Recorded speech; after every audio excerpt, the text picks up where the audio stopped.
Saluons au nom puissant de Jésus-Christ de Nazareth. C'est l'heure où nous voulons encore partager la parole de Dieu avec une personne.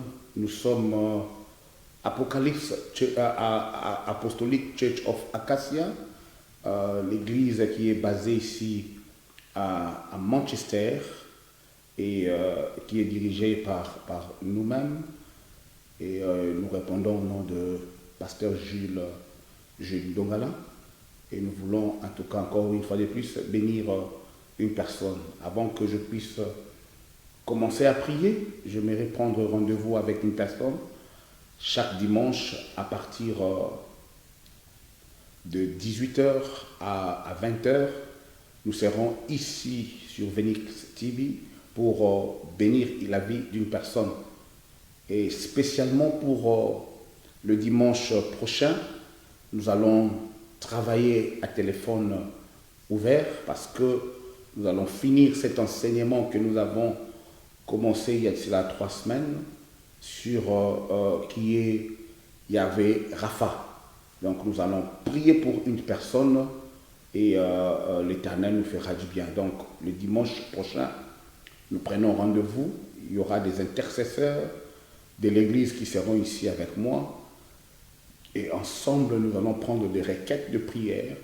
Ou alors, toi qui serais à la maison, nous allons vous demander de vous connecter pour que nous puissions vraiment prier pour vous par rapport à la fin de notre enseignement au sujet de Yahvé Rapha.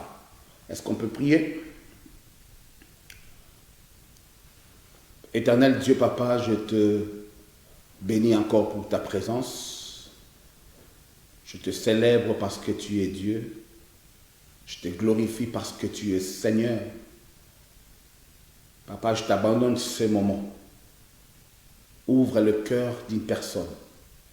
Ouvre les oreilles, Adonai mon Dieu, mon roi, d'une personne quelque part, afin que la parole qui va sortir cet après-midi puisse être sémée dans une terre fertile.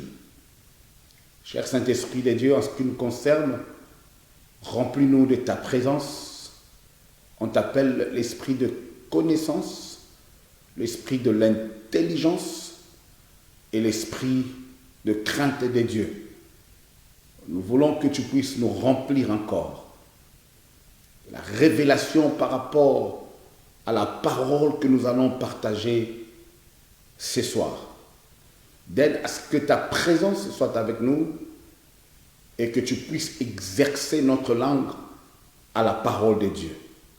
Nous prenons autorité sur tout esprit impur, sur tout esprit de dérangement, que tout esprit soit captif à l'obéissance de la parole de Dieu. Au nom puissant de Jésus, nous les déclarons nuls et sans effet. Père, ce moment est glorieux. Ce moment de rendez-vous avec toi seul. Que cette parole puisse guérir parce que tu es notre Jéhovah Rapha. Au nom puissant de Jésus-Christ de Nazareth, nous avons prié avec action de grâce et nous disons Amen. Je vous salue au nom de Jésus. Je disais tout à l'heure que je suis le pasteur Jules Dongala. Ça, c'est la 3e partie depuis que nous avons commencé notre enseignement sur qui est Jéhovah Rapha. Nous sommes dans le livre d'Exode 15 à partir du verset 26. La parole de Dieu déclare, il dit, je lis au nom de Jésus, si tu écoutes attentivement la voix de l'Éternel, ton Dieu,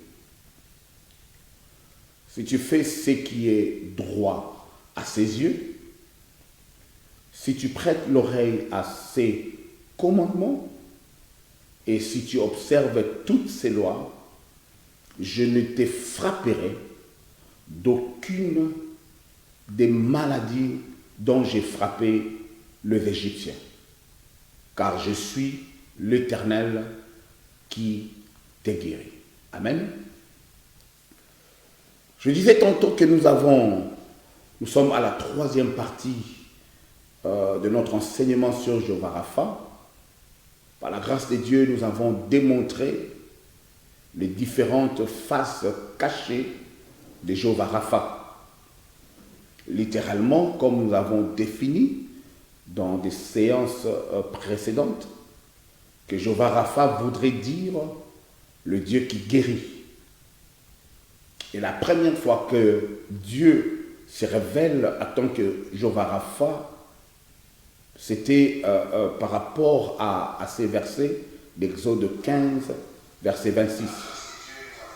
Donc, avant, Dieu, dans le livre de Genèse, il s'est manifesté comme le Créateur. Et après, il s'est manifesté dans le livre d'Exode, tout au début déjà, comme le libérateur. Et à partir du verset 15e, il se manifeste comme le Dieu qui guérit, Yahvé Rapha.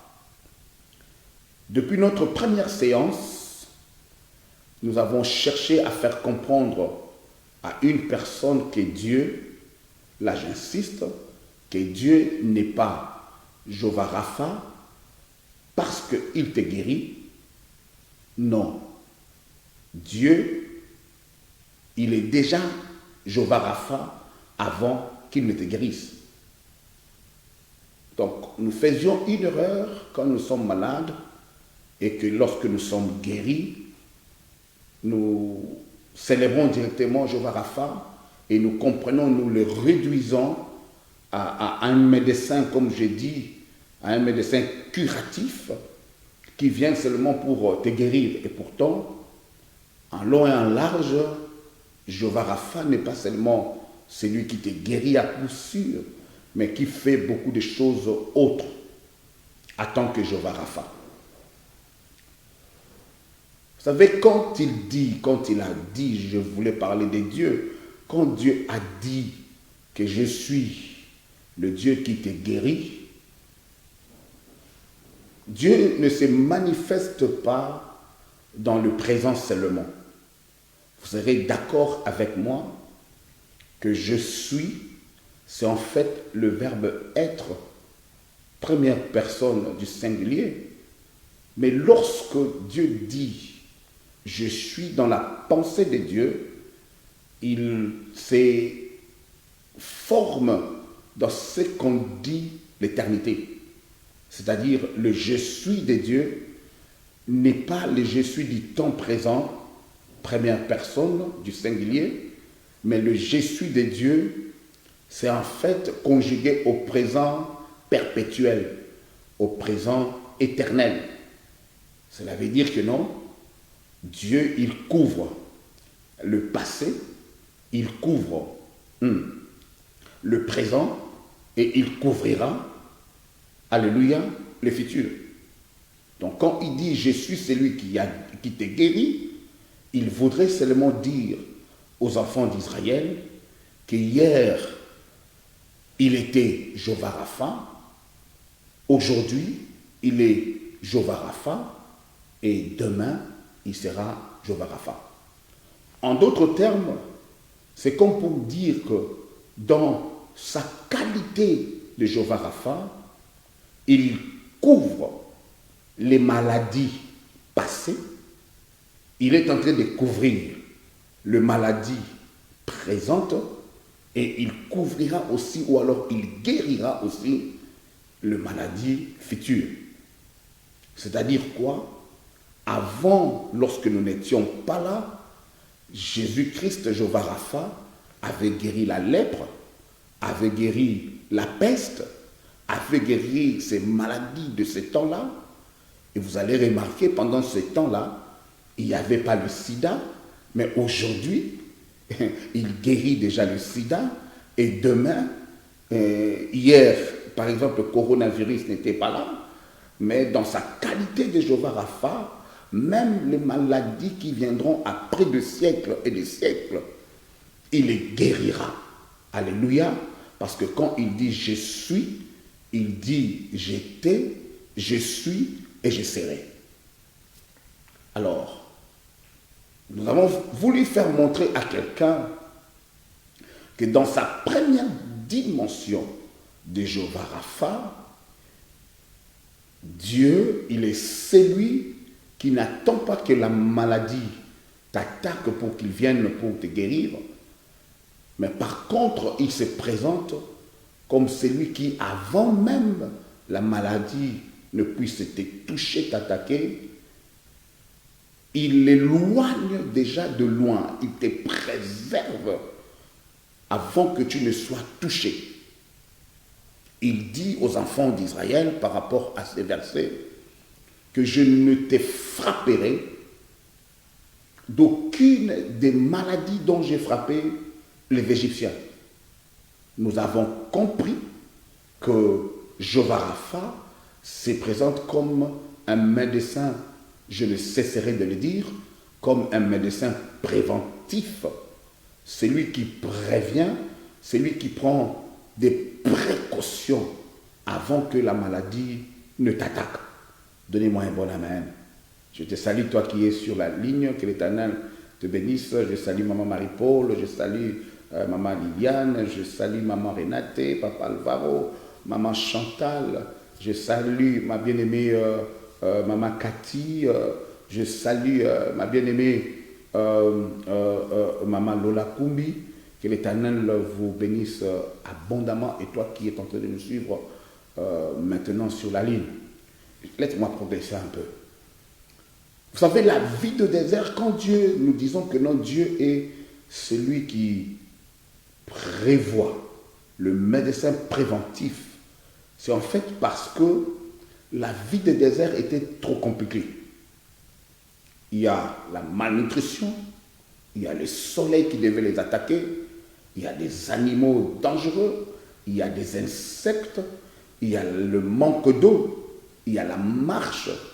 Donc, tous ces éléments étaient vraiment prêts, réunis, pour que ces peuples qui devaient entreprendre la marche dans le désert puissent tomber malades. Mais heureusement pour eux, ils avaient un médecin privé, un médecin préventif qui leur dit que je ne te frapperai d'aucune maladie. Dans sa deuxième dimension, une autre dimension, nous avons dit que Jéhovah Rapha est celui qui détruit les maladies dans son intérieur, qui détruit la maladie à la source. Et là, nous avons vu deux choses par rapport à la scène de la mer de Mara, où le morceau du bois indiqué par Dieu à Moïse a été jeté dans l'eau, au milieu de l'eau, et ces morceaux de bois avaient la capacité d'absorber, alléluia, le caractère amer de cette eau de Mara. Là, je me pose une question. Qu'est-ce qu'il passait?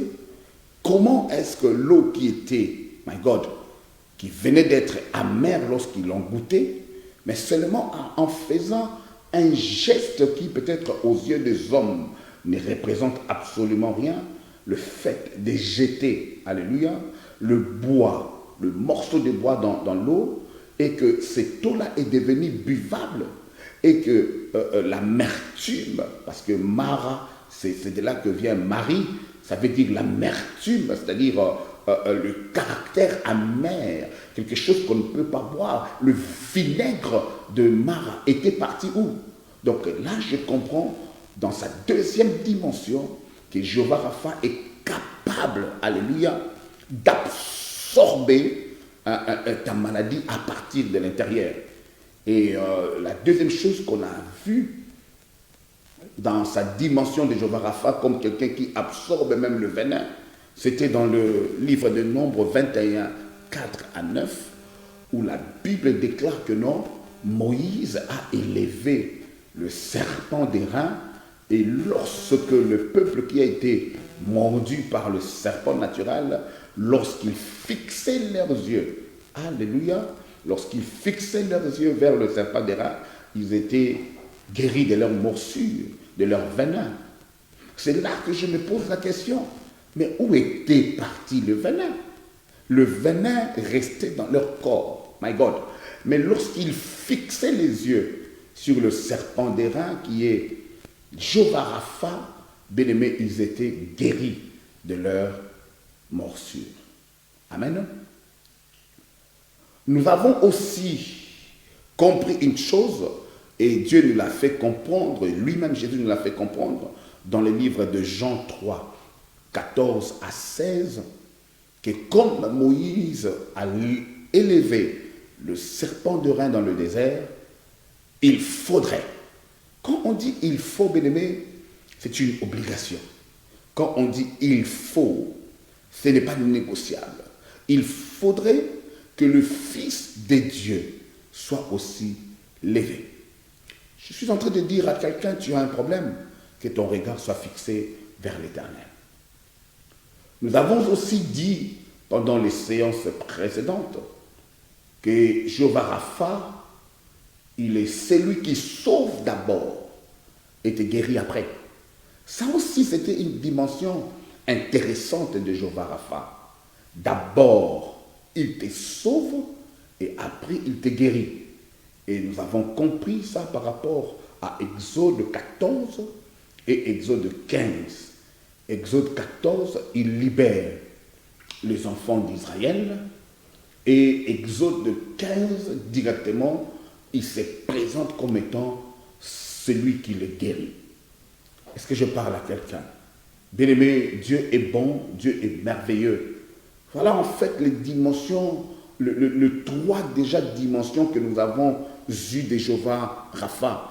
Et s'il faut que je me complète par rapport à ça, je voulais aussi dire que non, Jéhovah Rapha, dans une autre de ces dimensions, il est celui, lorsque tu fixes tes yeux vers lui, oh my God, il te guérit. Parce qu'en fait, le problème avec les enfants d'Israël, lorsqu'ils étaient mordus par le serpent, mais personne ne les touchait.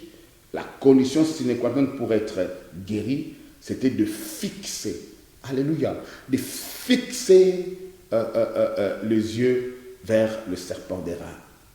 Où sont fixés tes yeux? Où sont fixés tes yeux? Tes yeux sont-ils fixés sur une personne? Tes yeux sont-ils fixés sur une organisation?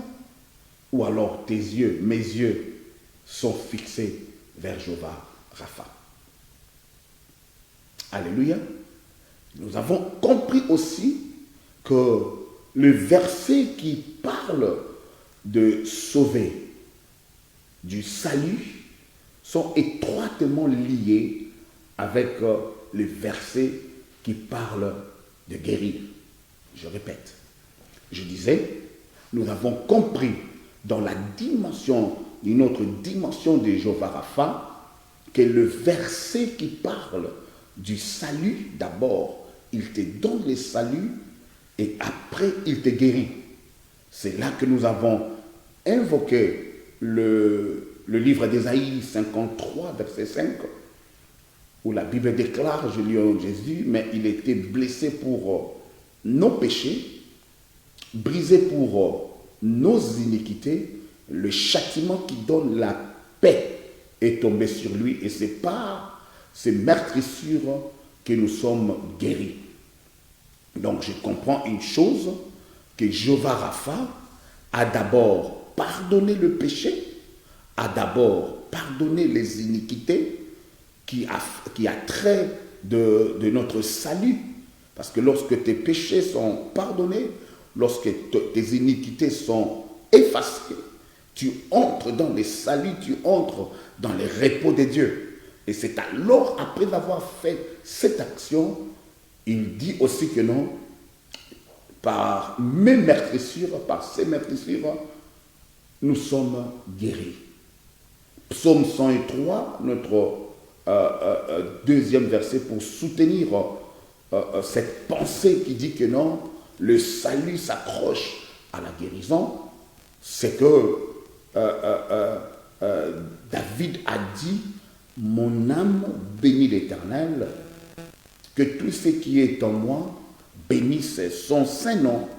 Mon âme bénit l'Éternel et n'oublie aucun de ses bienfaits.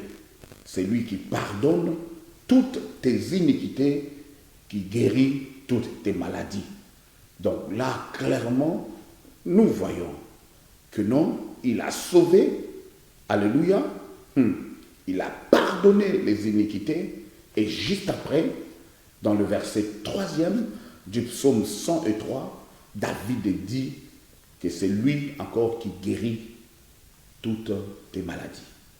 Donc voilà, en fait, depuis que nous avons commencé, nous avons essayé d'expliquer à quelqu'un, de parler à une personne qui est en fait Jéhovah Rapha, pour que notre vision ne se focalise pas seulement en celui qui te guérit lorsque tu es malade, pour que nous puissions voir au-delà de la guérison, Jéhovah Rapha fait d'autres choses.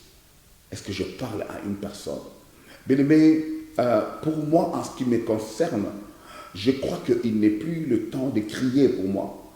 Il est le temps maintenant de parler avec douceur, afin que le peuple de Dieu puisse capter, en fait, le message qui va réellement changer leur vie. Ces temps ici, bien-aimés, je crois, à mon humble avis, ce sont des temps que nous devrions passer dans des enseignements profonds pour que la vie des gens, pour que la mentalité de personnes, de membres de l'Église que nous sommes, puisse changer.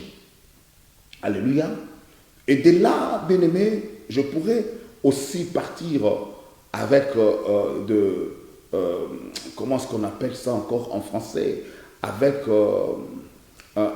des sobriquets, ou alors avec le djalelo, comme je dirais à Lingala, ou alors avec des slogans, parce que le mot, pour dire que non, Jéhovah Rapha te guérit, Jéhovah Rapha te guérit. Non, non, non. J'aimerais d'abord que nous puissions comprendre la quintessence de ces Jéhovah Rapha. C'est alors que lorsque notre intelligence est renouvelée, que nous allons comprendre en fait le caractère et la façon de faire de ces Jéhovah Rapha. Amen. C'est pour cela que nous avons voulu rien laisser au hasard. Nous avons aussi expliqué que non, il y avait des conditions. C'était un contrat, donc un contrat qui avait des conditions. Avant que Dieu ne puisse dire que je suis l'Éternel qui vous guérit, alléluia, Dieu, amen, a parlé au préalable des conditions. Donc nous vivons ici un contrat. Et nous avons dit, là je suis encore dans les messages qui nous précèdent avant ces messages. Nous avons dit que non, il y avait des conditions.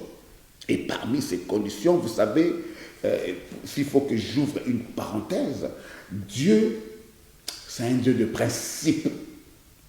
Il marche avec le principe.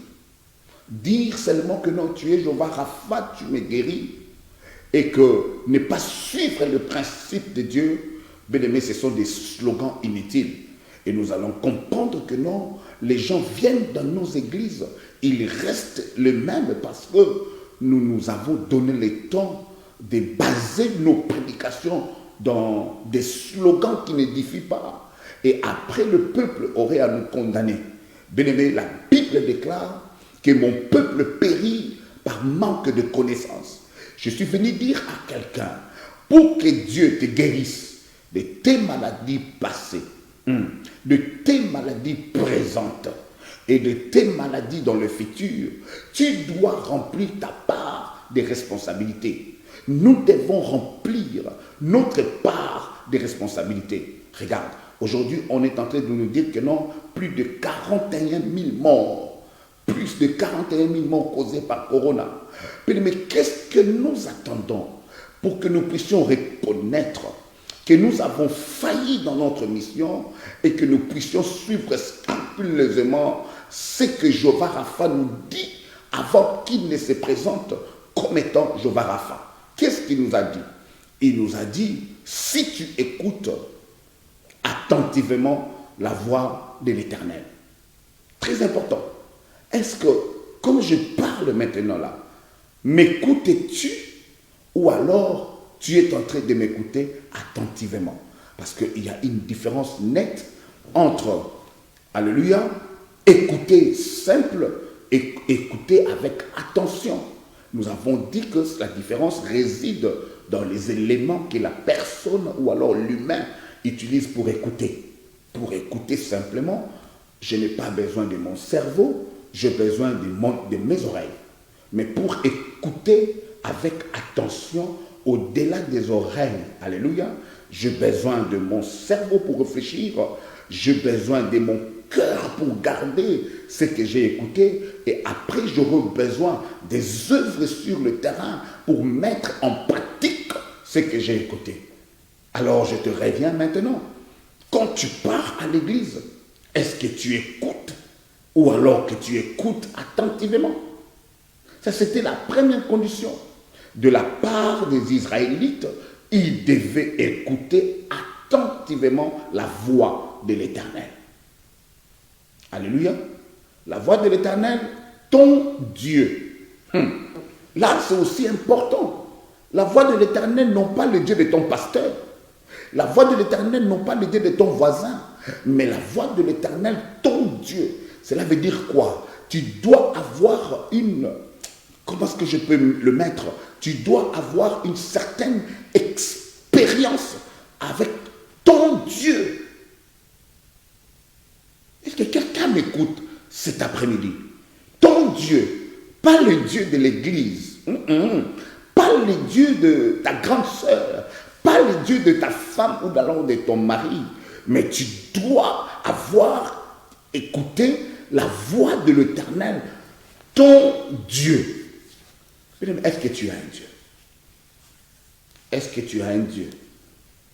Depuis que Moïse a dit « Jéhovah j'irai », nous sommes là. Jéhovah j'irai, Jéhovah j'irai. Moïse est un homme comme toi.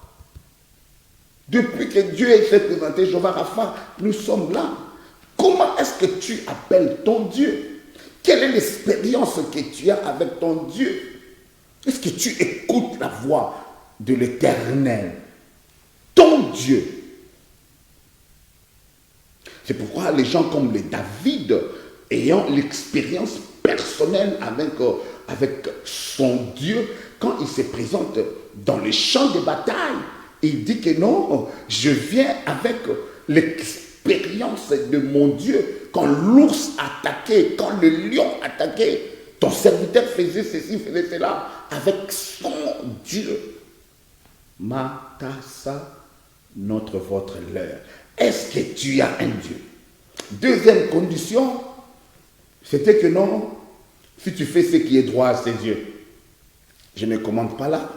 Troisième condition, si tu prêtes à l'oreille à ses commandements.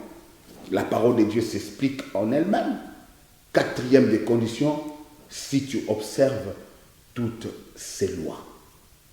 Est-ce que tu observes certaines lois ou tu observes toutes les lois?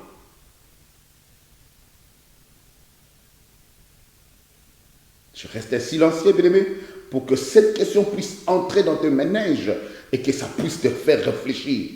Est-ce que tu observes toutes les lois ou alors tu observes certaines des lois de l'Éternel?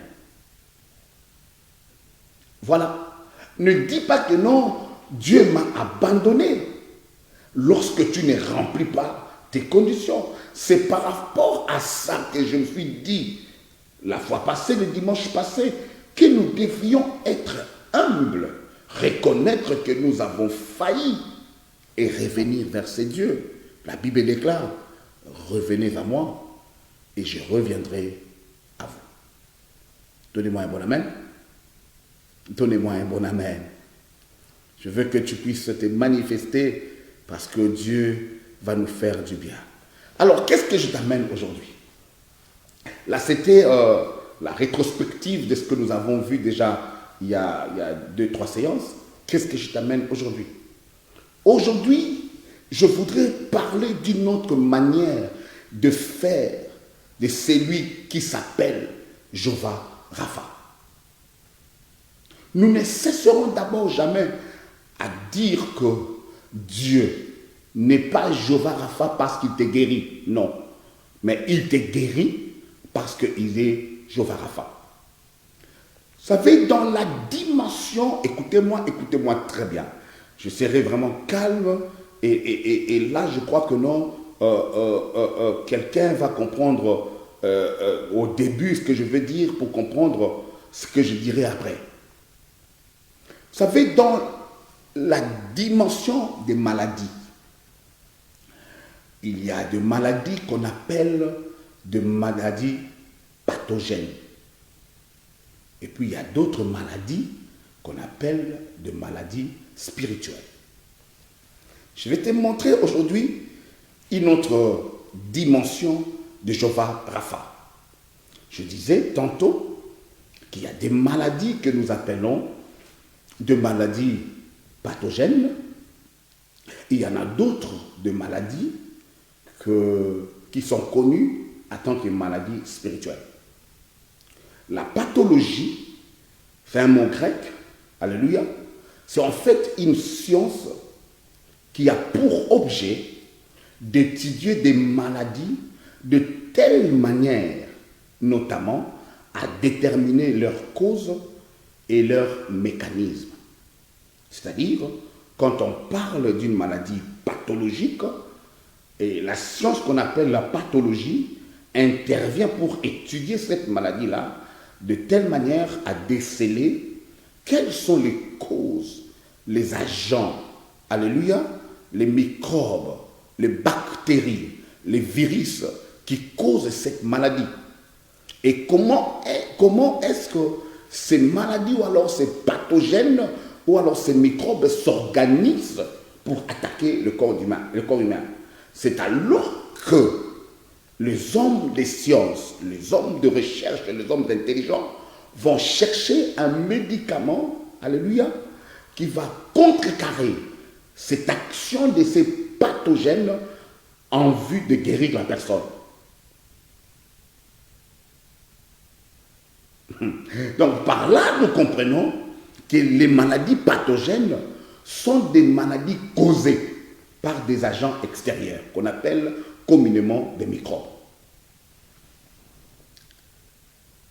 Ce qui est vrai, pour découvrir une maladie pathogène, ou alors les microbes qui sont à la source de cette maladie, les hommes des sciences utilisent des microscopes et à l'aide peut-être d'un échantillon qu'ils vont prendre, ils vont mettre la microscope avec des lentilles, avec une certaine lumière pour dégager ou alors déceler de quel microbe il s'agit.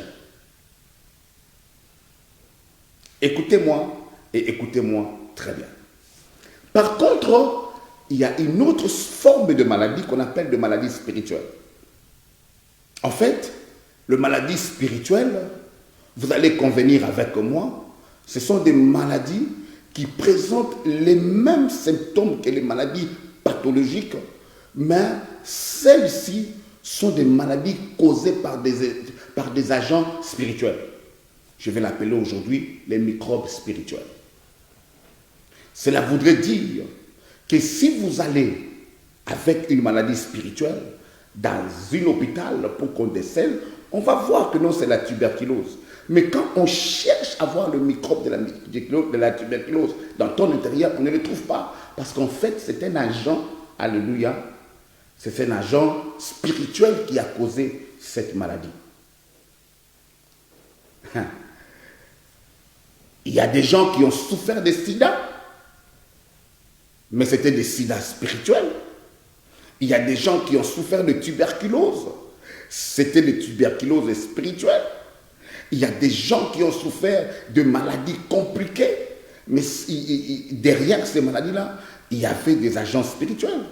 N'avez-vous pas entendu que le médecin dit que non, pour cette maladie, c'est un problème de famille? N'avez-vous pas entendu le médecin dire que non, pour cette maladie, il faudrait seulement la prière? Parce qu'ils ont essayé, alléluia, à résoudre le problème, mais ils n'ont pas pu, parce qu'ils ne voient pas le microbe.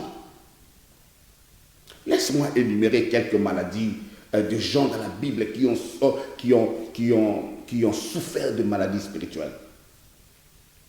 La maladie de Job, premièrement, n'était pas une maladie pathologique. Parce que la Bible déclare que c'est Dieu qui a autorisé au diable de toucher le corps des gens. La maladie, par exemple, de cette femme-là qui coulait le sang pendant 12 ans, ce n'était pas une maladie pathologique. Parce que vous allez convenir avec moi que la Bible déclare par rapport à cette femme-là, elle a été voir tout le médecin, elle a perdu tout son argent jusqu'à ce que personne ne savait, alléluia, la source de cette maladie. Le fou de Gadara, ce fou-là que personne ne pouvait dompter, sa maladie, sa folie n'était pas une folie pathologique. C'était une folie spirituelle parce que les démons vont parler dans cet homme-là pour dire que non, nous sommes une légion.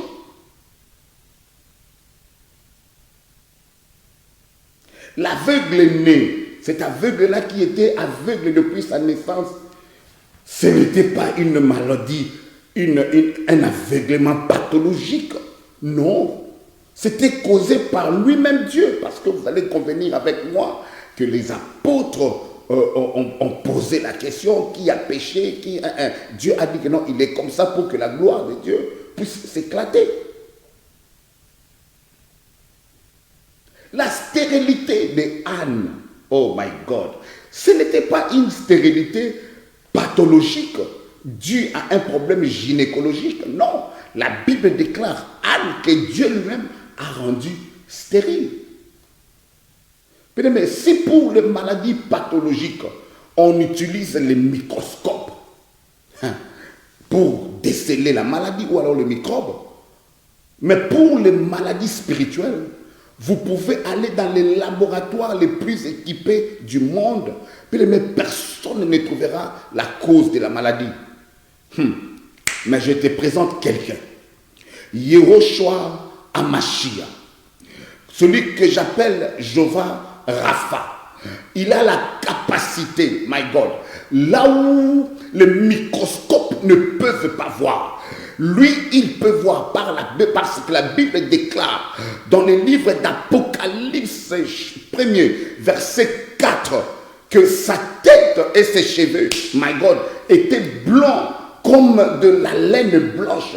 Comme de la laine blanche, ses yeux étaient comme une flamme de feu. C'est-à-dire, lorsqu'il regarde quelqu'un, my God, qui est malade, il va voir à l'intérieur déjà l'agent pathologique, l'agent spirituel qui est en train de causer cette maladie. Donnez-moi un bon amen. Là, je crois que je dois un peu monter. Je viens présenter une personne, Yehoshua Amashia, le véritable Dieu. Celui qui n'utilise pas le microscope, mais celui qui sait voir derrière ta maladie, qu'est-ce qui te dérange? Est-ce que je parle à quelqu'un? Ce soir, je voulais présenter un Jéhovah Rapha, qui ne regarde pas ta maladie comme le médecin de ce monde, qui est à la fois, my God, le médecin préventif et le médecin curatif. Je viens te présenter Jéhovah Rapha. Vous savez, le médecin de ce monde ne peut traiter et soigner que les maladies pathologiques. Mais mon Dieu, celui qu'on appelle Jéhovah Rapha, il est capable de soigner et les maladies pathologiques et les maladies spirituelles. Est-ce que quelqu'un peut me donner un bon amen? Vous savez, dans mon langage des rues, je l'appelle Kobetox. Abomagnoso, alléluia, Abomangungi, est-ce que je parle à quelqu'un? Je l'appelle Kobetox. C'est que le médecin ne peut pas voir, c'est que le médecin ne peut pas, c'est que le médecin ne peut pas guérir. Le médecin spirituel, alléluia, Jéhovah Rapha, il est capable d'entrer dans ta maladie et de changer les choses. Donnez-moi un bon amen. Je vais descendre un peu. Waouh. Waouh! Cet après-midi, j'ai introduit pour te dire qu'il y a des maladies pathologiques et il y a des maladies spirituelles.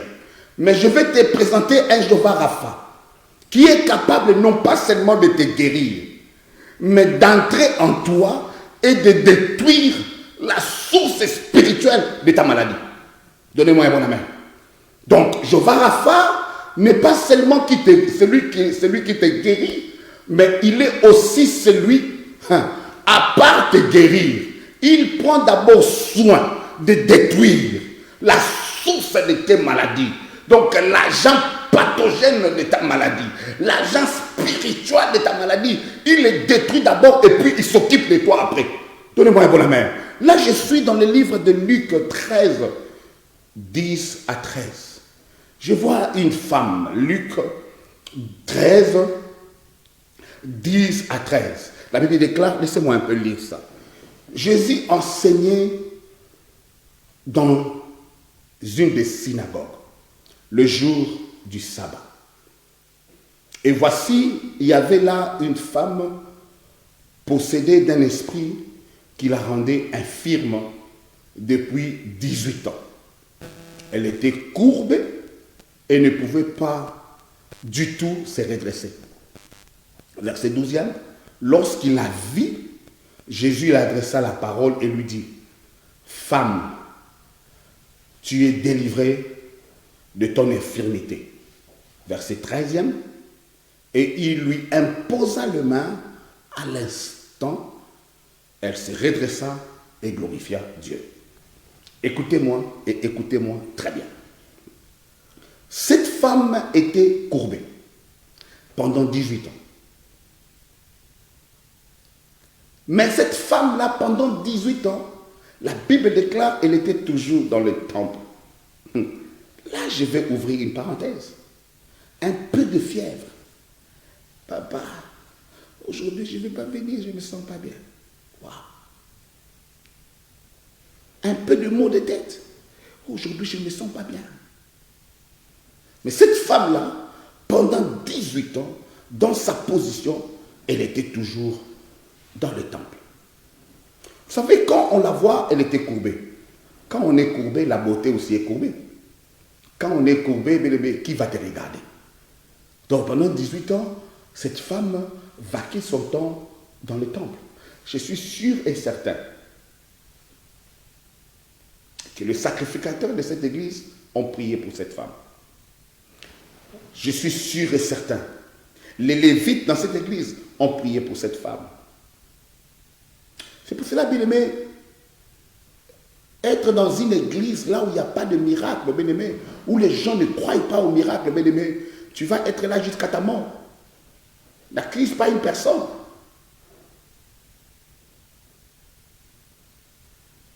Alléluia. La Bible déclare Jésus entre en scène. Il est venu pour prêcher dans ce temple-là. Il remarque que non, il y a une femme qui était courbée pendant 18 ans. Amen. Ce qui m'intrigue et ce qui m'intéresse, c'est en fait le verset 12e.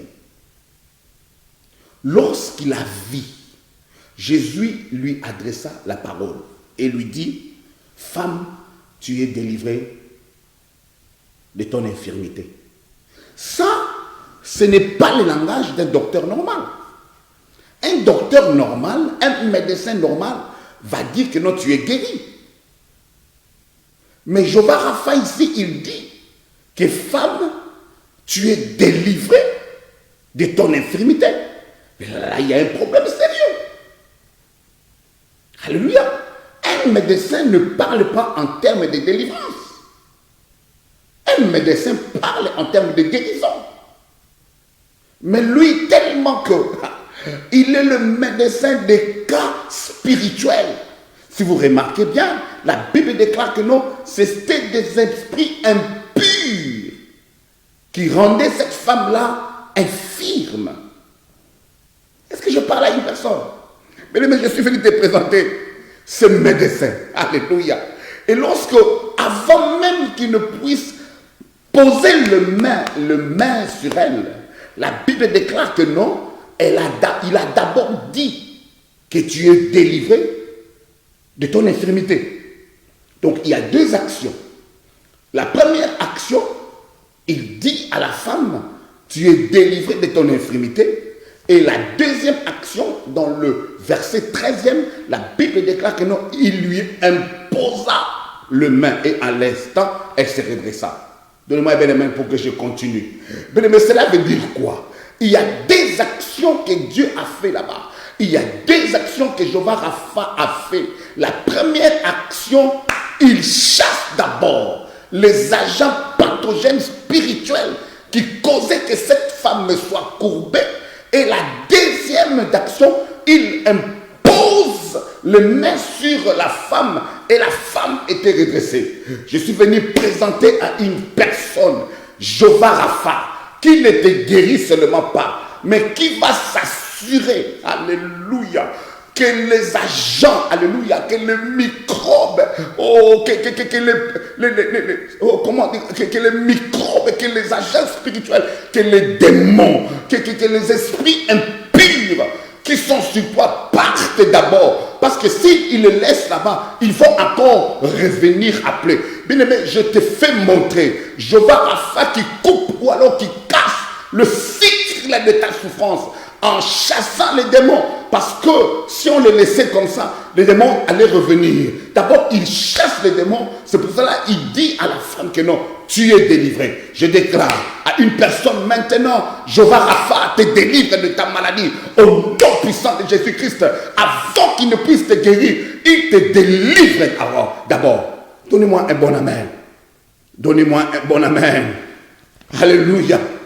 La dimension que je voudrais montrer aujourd'hui de Jéhovah Rapha, c'est celui qui s'occupe, alléluia, des agents qui créent ta maladie, des causes de ta maladie. Il fouille dans ton histoire, il fouille dans ta vie, il prend les microbes qui te provoquent des maladies, il prend soin d'eux, il les chasse et après il te guérit. Alléluia. Suivez-moi un peu dans Luc 7, 12, 14.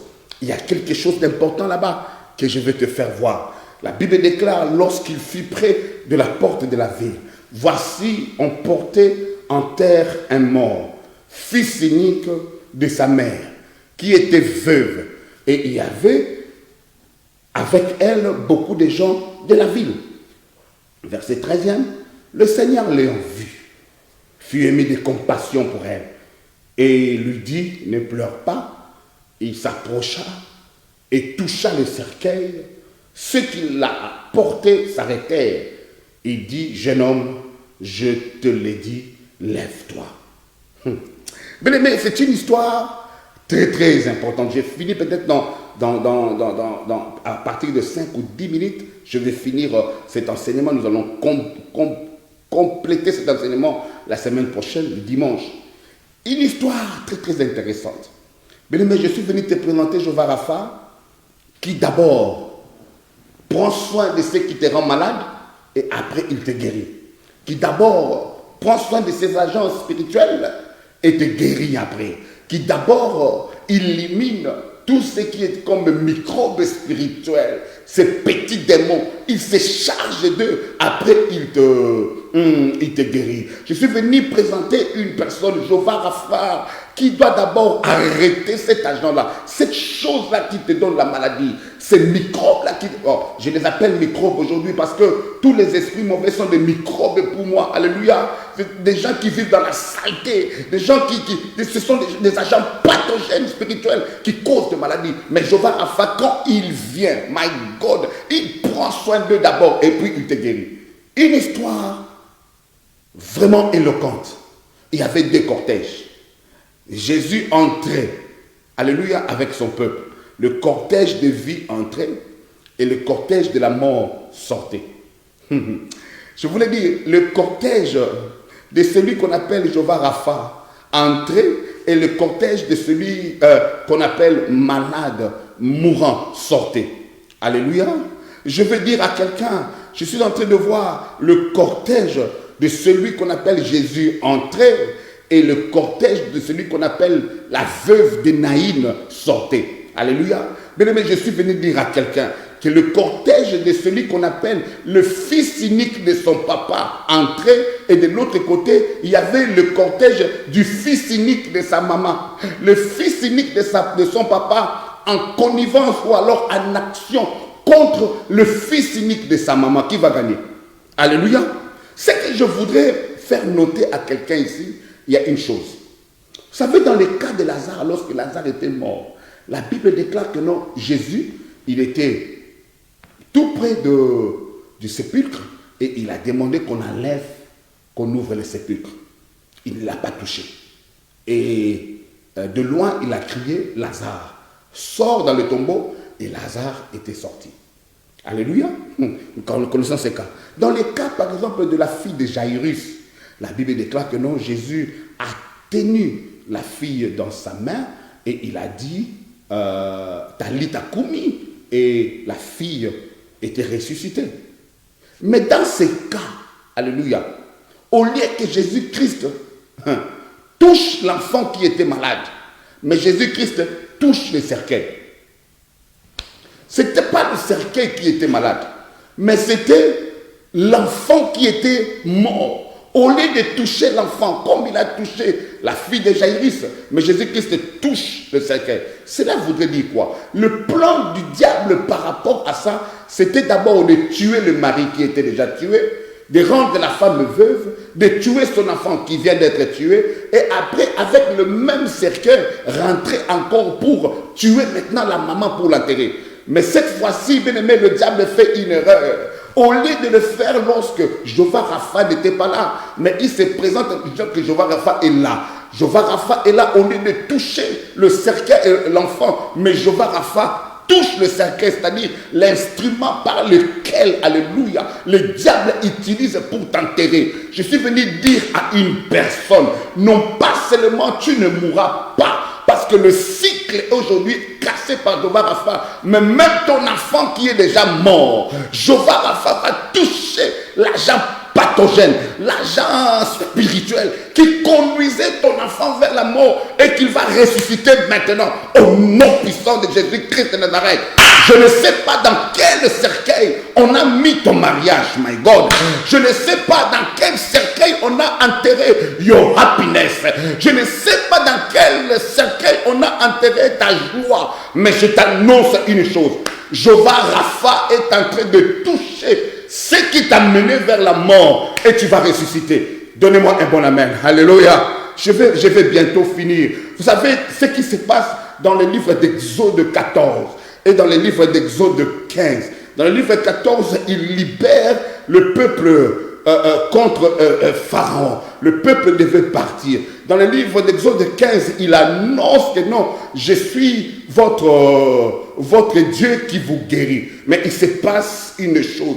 S'il les laisse, my God, Pharaon exister, Pharaon va revenir encore pour leur donner beaucoup de travail. Il va revenir encore pour les opprimer. Il va revenir encore pour ne pas leur donner de la nourriture. Il va revenir encore pour ne pas leur mettre dans de bonnes conditions. C'est pour cela Jéhovah Rapha, alléluia, par l'entremise de Moïse, il dit à Moïse, dis cette parole, que les Égyptiens que vous voyez aujourd'hui, vous ne les verrez plus jamais. Je suis venu dire à quelqu'un que Jéhovah Rapha ne va pas seulement te guérir. Il a dit dans Exode 15 que je ne te frapperai d'aucune maladie que j'ai frappé les Égyptiens. Mais plus loin, alléluia, il prend soin. Mais avant cela, il prend soin, je voulais dire, de faire mourir celui qui les rendait malades, celui qui leur donnait du travail. Même pas lui seulement et tout son peuple. C'est pour cela qu'il a dit les Égyptiens. C'est-à-dire Pharaon et tous les soldats étaient engloutis sur la mer Rouge. De la même manière, par ricochet, my God, Jésus-Christ est sur la croix. Notre Jéhovah Rapha, qui nous a guéris. La Bible déclare, Ésaïe 53, que par ce meurtrissure nous sommes guéris. Mais il a pris soin avant de partir. Oh my God, il a pris soin avant de partir. La Bible déclare dans le livre de Genèse 3, 15, il lui a déjà prévenu que la prospérité de la femme écrasera ta tête. Mais plus tard dans les épîtres, plus tard dans les évangiles, alléluia, plus tard il a dit maintenant que la tête du serpent a été écrasée. Pourquoi? Pour que le serpent ne puisse plus mordre les enfants d'Israël. Alléluia. Je suis en train de présenter à une personne le Jéhovah Rapha qui ne te guérit pas seulement, mais qui prend aussi soin de tuer les agents pathogènes, alléluia, les agents spirituels, toutes les choses, les agents qui causent ta maladie. Laisse-moi dire à quelqu'un, Colossiens 2, 14, 15, la Bible déclare, il a effacé l'acte dont les ordonnances nous condamnaient et qui subsistait contre nous. Il a détruit. Il l'a détruit. Il ne l'a pas laissé, mais il l'a détruit en clouant à la croix. Je déclare, c'est à moi-ci qui t'importune. Bien-aimé, ils doivent faire attention parce que maintenant tu as une autre dimension de Jéhovah Rapha, celui qui détruit. C'est pour cela que vous allez voir que non, il ne pouvait pas laisser la légion des démons qui étaient sur la personne. Il a pris soin. Si je laisse ces démons ici, alléluia, il faut encore attaquer une autre personne. Il a pris soin de les prendre, alléluia, de les mettre dans le troupeau. Et dans ces troupeaux-là, n'ont pas résisté de rester là. Ils sont plongés tous dans l'eau. Je suis en train de dire à quelqu'un, ton Jéhovah Rapha est en train de se lever maintenant. Tout celui qui te cherche des problèmes, quelle que soit son origine, Jésus va le détruire au nom puissant de Jésus-Christ de Nazareth. Mais vous savez une chose, Anne était stérile. Sarai était stérile. Léa était stérile. Oh my God. Rebecca était stérile. Élisabeth était stérile. Mais la Bible ne me dit pas qu'elles ont vu un gynécologue. Toutes, elles étaient stériles, mais personne n'était à l'hôpital pour voir un gynécologue. Là, comprends déjà que dans ta maladie, tu n'as pas besoin d'un gynécologue. Dans le problème de conception d'enfants, tu n'as pas besoin d'un gynécologue. Oh, je suis en train de parler à une femme qui ne met pas au monde. Au son de ma voix, écoutez-moi. Dans ton problème, tu n'as pas besoin d'un gynécologue. Tu as besoin du vrai Jéhovah Rapha qui est capable de te guérir. Au nom puissant de Jésus-Christ, c'est là que nous arrivons à la fin. Et soyez bénis. Merci pour ta patience d'écouter cet enseignement et prédication. Merci d'être là. Rendez-vous est pris pour la semaine prochaine. Nous sommes Apostolic Church of Acacia et nous répondons au nom du pasteur Jules Ndongala. Que Dieu bénisse Venix TV et nous allons nous voir le dimanche prochain, même heure, même adresse, même place. Que Dieu vous bénisse. Bye bye.